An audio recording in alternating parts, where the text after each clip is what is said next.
বলে ছোট ভাইয়ের জায়গা বিদেশ থাকে তো জায়গা বলে করে দিচ্ছে করে দিলে একাই থাকছে আমার ঘরে কোনো বসে বসে বেটা বড় দেখা বলে মুখে বলে বড় কইনা মাঝটা বলে মুখে কিন্তু তুই মাসের যে কাজ হইতে হয়েছে যে তুমি বাড়ি এনে মুখো করে মুখ নিয়ে 100 বার মুখ এই কই একটা লাখ পেয়ে আপনার নাম কি আপনার আছে আপনার নাম কইলো না তাসলিম তাসলিমা।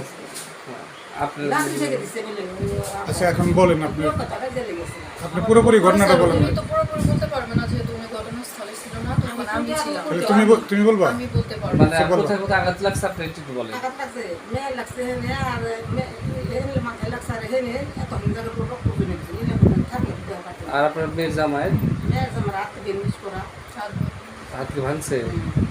আর পাঁচা কি নিয়ে গন্ডগোল লাগলো আপনার মেয়েকে এই মারলো? খড়ি তুই দেখা আপনি একটু বলেন তো।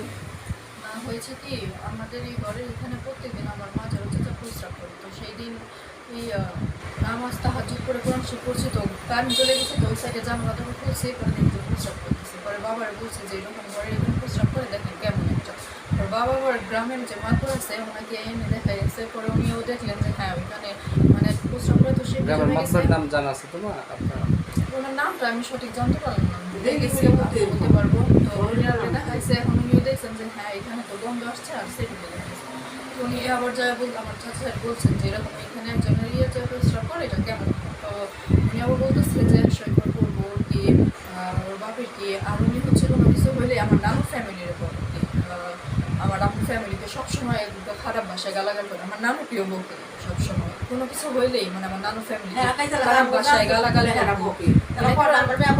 স্ত্রী ভাষায় বকাবকি করে তো ওইখানে ওনারা কি করছেন ওই ওনার ওইখানে যে রাস্তাটা আছে ওই রাস্তাটা হচ্ছে আমার মাজার জায়গা মানে আমাদের পরের ফ্লোর জায়গায় আমার ছোটো কাছে আচার তো ওইখানে কি করছেন ওনারা যে করে দিয়েছে আর এখন আপনারা দেখতে পারবেন রাস্তাটা ক্লোজ করে দিয়েছে জানি ওই সাইডে যেতে না পারে তো আমার আম্মু বলছে যে আপনার যে রাস্তাটা ক্লোজ করছেন এটা তো আপনার জায়গা না ছোটো ভাইয়ের জায়গা তো আমার ছোটো চাচা আবার বলছে যে আপনাদের যখন মানে যেভাবে ইচ্ছা আমার জায়গা ইউজ করতে পারেন কোনো সমস্যা নেই যেহেতু আমাদের জায়গায় মানে আমাদের যে জায়গা ওই জায়গা আমার ছোটো চাচার ঘর আছে তো চাচা বলছে যে সমস্যা নেই আপনারা রাখতে পারেন উনি আবার ওই করে দিয়ে রাস্তা ক্লোজ করে দিয়েছে তো আম্মু বলছে যে রাস্তা যে ক্লোজ করে দিলেন আপনি এটা তো আপনার জায়গা না ছোটো ভাইয়ের জায়গা তো ছোটো ভাই আমাকে বলছে যে যখন তখন জায়গা ইউজ করতে পারবো তো এই কথা বলছে উনি আবার বলতেছেন কি যে মানে আমার নানুকে খারাপ ভাষায় গালাগাল করতেছে তো আমার আম্মু বলছে যে আপনি যেমন আমি মাকে খারাপ ভাষায় গালাগাল করছেন এখন তো আমার মা কিছু করে না আমার মা এখানে আসেও না আপনাদের এটা এখন কিছু করেও না তো এই কথা বলছে উনি বলে যে আরেকবার কথা বলবে মার দিব তো আমার বাবা আবার আমার ছোটো ভাইকে নিয়ে যখন ছোটো ভাইয়ের বয়স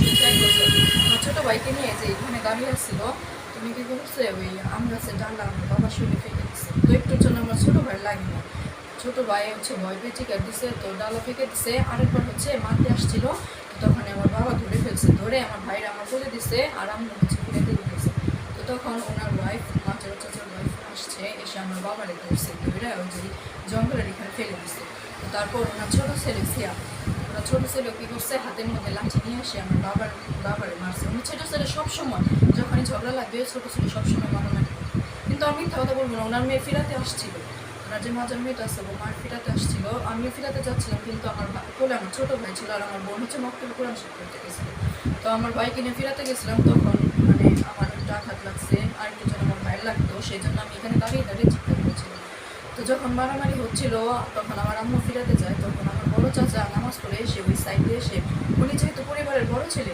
আমার দাদা যেহেতু জীবিত নাই তো এখন পরিবারের হেড উনি না ওনার কি উচিত ছিল না যে দুই ভাই যেহেতু ঝগড়া লাগছে ওনার কি উচিত ছিল না দুজনকে দুই দিকেই দেওয়া কিংবা উনি তো বড় ভাই দুই ভাইকে দুইটা থাপড় দিতে পারে কোনো সমস্যা নেই কিছু করবে উনি কি করছে নামাজ পড়ে সেইখান থেকে আম গাছের ডালা নিয়ে বুঝতে আমার আম্মুর মাথার ভিতরে বাড়িটার আঘাতটা মানে এত স্পিডে ছিল সাথে সাথে মাথা ফিটে রক্ত বের হয়ে গেছে তো ওটা দেখে আমি তো এখন আমার কোলে ভাই এখন আমি কী করবো তো চিৎকার করতেছে সবাই যে আমার আম্মা করে বাচ্চা মেরে ফেলবো তো তখন আবার ওনার ছোটো ছেলে সিয়াম এসে আমার আম্মু পিঠের ভিতরে আঘাত করছে আর আমার বড় চাচা 5টা বাড়ি দিচ্ছে যে আমাদের তো পিক দেখালাম যে কীভাবে পিকটাই বড় চাচার নাম কি?